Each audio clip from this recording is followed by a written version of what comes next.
kumulang 200 batang manunulat mula sa 12 mababang paaralan ng PIAD District ang kasalukuyang lumalahok sa taunang District School Press Conference dito sa Santo Domingo Elementary School o SDES. Journalismo katulad ng pagsusulat ng editorial, lathalain, balitang pampalakasan at iba pa. Layo ng nasabing aktibidad na sain pa ang husay ng mga kabataan sa larangan ng journalismo.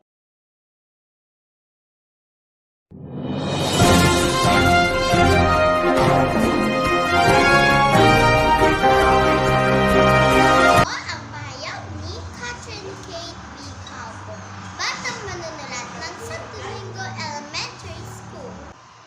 Ano ang naramdaman mo noon sinali ka sa contest? Natutuwa ako at proud dahil marami kaming sumali, ilan lamang ang napili.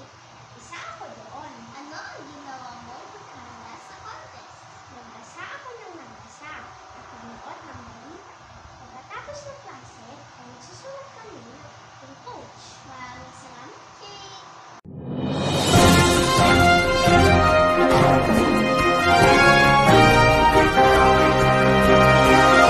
Pahayag ni Mauricio Ara, Buraco ng Santo Domingo Elementary School.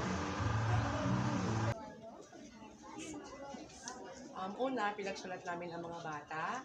Inalam namin kung saan sila nababagay. Pagkatapos namin malaman kung ano yung mga category, kung saan sila dapat, tuwing hapon, pagkatapos ng klase, kinukuha ko sila, nagre-review kami.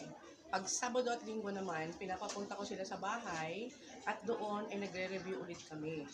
At tingin ko naman yung mga bata ko ngayon ay handa na para sa contest.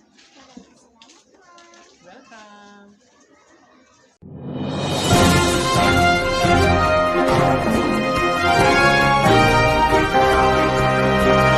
Magiging kinatawan ng PIAD District ang City 2 Journaling Bigs, ang mga mananalo sa District Press Conference.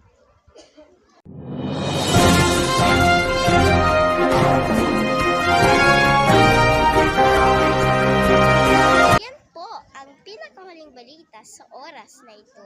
Muli, ako po si KBB, Kezaya Bella Bacolod.